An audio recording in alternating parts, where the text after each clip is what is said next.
अगला जो टॉपिक है हमारा वो है ऑब्जेक्ट ओरिएंटेड एनालिसिस। अब भाई ऑब्जेक्ट ओरिएंटेड एनालिसिस क्या होता है? देखिए OOA इसे शॉर्ट फॉर्म में हम बोलते हैं। Object oriented analysis is methodology in software engineering that models A system based on real world entity and their interaction. It focuses on identifying objects, entities with both data attributes and behavior method and their relationship to design a system.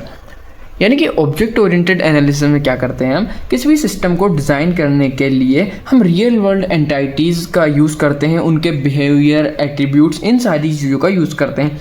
यानी कि अगर कोई car है, यानी कि real world entity अगर हमने car ली है तो उसके कुछ एट्रीब्यूट्स होंगे, कुछ मेथड्स होंगे, उनके कुछ रिलेशंस होंगे, कुछ बिहेवियर होंगे, उनके थ्रू हम किसी सिस्टम को डिज़ाइन करने की कोशिश करते हैं, उसे हम ऑब्जेक्ट ओरिएंटेड एनालिसिस बोलते हैं। अब देखिए पूरी एकदम प्रॉपर बुकीज़ लैंग्वेज में लिखा हुआ है जो कि आप देख सकते हैं। एंड ऑब्जेक्ट ओरिएंटेड डिज़ाइन क्या होता है, एंड अगर मैं आपको बताऊं तो ये बहुत ज़्यादा इंपॉर्टेंट टॉपिक नहीं है। वैसे भी हमने ऑब्जेक्ट ओरिएंटेड एनालिसिस, डिज़ाइन, ये सारी चीज़ें पहले भी कवर कर ली है, लेकिन फिर भी हमारी 4th यूनिट में है तो हम देख लेते हैं। Object oriented design is the process of designing the software using classes का यूज़ करके सॉफ्टवेयर को डिज़ाइन करेंगे, objects, methods, inheritance and relationship identified during analysis.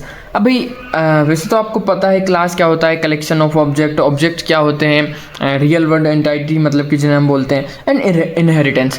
अब भाई इनहेरिटेंस से आप क्या समझते हो, यानी कि जिसकी रीयूजेबिलिटी, या फिर आप कह सकते हो पीढ़ी दर पीढ़ी चलने वाला, यानी कि आपके दादाजी थे, देन उनकी सारी प्रॉपर्टी आपके पापा के पास, देन उनकी सारी प्रॉपर्टी आपके पास।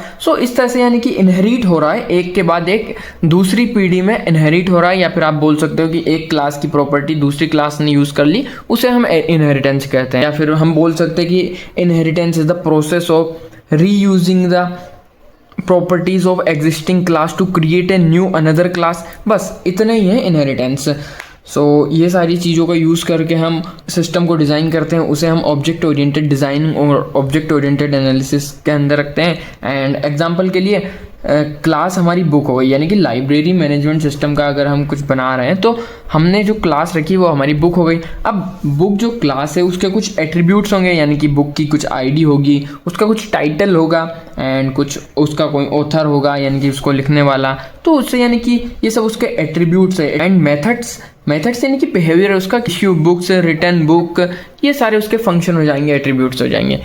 ये सारी चीज़ें आती हैं हमारी ऑब्जेक्ट ओरिएंटेड एनालिसिस और ऑब्जेक्ट ओरिएंटेड डिज़ाइन के अंदर। अब इसके बाद हम देख लेते हैं कि what are the difference between, या फिर comparison between object oriented analysis and structured software engineering. तो देखिए स्ट्रक्चर्ड सॉफ्टवेयर इंजीनियरिंग में और ऑब्जेक्ट ओरिएंटेड एनालिसिस में क्या डिफरेंस है, या फिर उनके बीच में कंपैरिजन कीजिए। अगर ऐसा कोई क्वेश्चन आता है तो आप बहुत ही इजीली लिख पाएंगे। देखिए अगर कंपैरिजन आता है तो आप इस तरह से लिखेंगे कि फोकस किस चीज़ों पर फोकस करता है, क्या अप्रोच है, मेन कंपोनेंट क्या है, ये सूटेबल यानी कि किन चीज़ों के लिए सूटेबल है, डाटा एंड फंक्शंस। इस तरह से आप तीन कॉलम के अंदर कंपैरिजन को कवर करेंगे। अगर डिफरेंस आता है तो जनरली डिफरेंस को हम लिखते हैं, सिर्फ इधर लिखेंगे ऑब्जेक्ट ओरिएंटेड एनालिसिस एंड इधर लिखेंगे स्ट्रक्चर्ड सॉफ्टवेयर इंजीनियरिंग।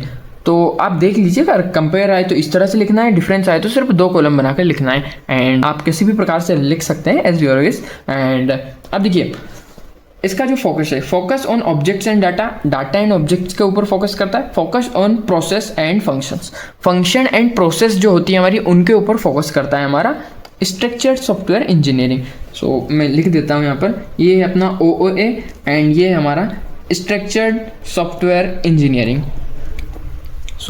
देखिए अब अप्रोच जो है इसमें बॉटम अप अप्रोच यूज़ होती है। हमारी जो OOA है यानी कि ऑब्जेक्ट ओरिएंटेड एनालिसिस, उसमें बॉटम अप अप्रोच यूज़ होती है। एंड स्ट्रक्चर्ड सॉफ्टवेयर इंजीनियरिंग में हमारी टॉप डाउन अप्रोच यूज़ होती है। अब मेन कंपोनेंट्स क्या होते हैं, ऑब्जेक्ट्स, क्लासेस, एट्रीब्यूट्स, मेथड्स, ये सारी चीज़ें इसकी मेन कंपोनेंट के अंदर आती है। एंड इसके जो मेन कंपोनेंट है, process, data flow diagram, data stores, ये सारे इसके मेन कंपोनेंट हैं। अब ये किन चीज़ों के लिए सूटेबल है, यानी कि हम अगर ऑब्जेक्ट ओरिएंटेड एनालिसिस का यूज़ कर रहे हैं तो हम कब इसे यूज़ करें, कब ये सूटेबल रहेगा, कब ये मतलब कि कब इसका इंपॉर्टेंस ज़्यादा रहेगा, कब इसे हमें यूज़ करना चाहिए, कब नहीं करना चाहिए, एंड अगर स्ट्रक्चर्ड सॉफ्टवेयर इंजीनियरिंग यूज़ करें तो इसे कब यूज़ करना चाहिए। सो देखिए, suitable for complex and large software system, अगर हम कोई कॉम्प्लेक्स या फिर लार्ज सॉफ्टवेयर सिस्टम पर वर्क कर रहे हैं तो हम ऑब्जेक्ट ओरिएंटेड एनालिसिस का यूज़ करेंगे। लेकिन अगर स्मॉल और मीडियम है या फिर यानी कि बहुत ज़्यादा कॉम्प्लेक्स हमारा सिस्टम नहीं है तो हम सॉफ्टवेयर इंजीनियरिंग यानी कि स्ट्रक्चर सॉफ्टवेयर इंजीनियरिंग का यूज़ करेंगे। अब data and functions are combined into objects, data और जो फंक्शन होते हैं वो कंबाइंड होते हैं ऑब्जेक्ट में, and data and functions are separate, यानी कि हमारा जो डाटा है एंड फंक्शंस है वो सब सेपरेट रहते हैं हमारे स्ट्रक्चर्ड सॉफ्टवेयर इंजीनियरिंग में। सो यही डिफरेंस और यही कंपैरिजन था हमारा object oriented analysis and structured software engineering में। सो आई होप आप लोगों को ये टॉपिक समझ में आया होगा, बहुत ही ईजी और छोटा सा टॉपिक था। सो मिलते हैं अगली वीडियो में। Thank you for watching this video.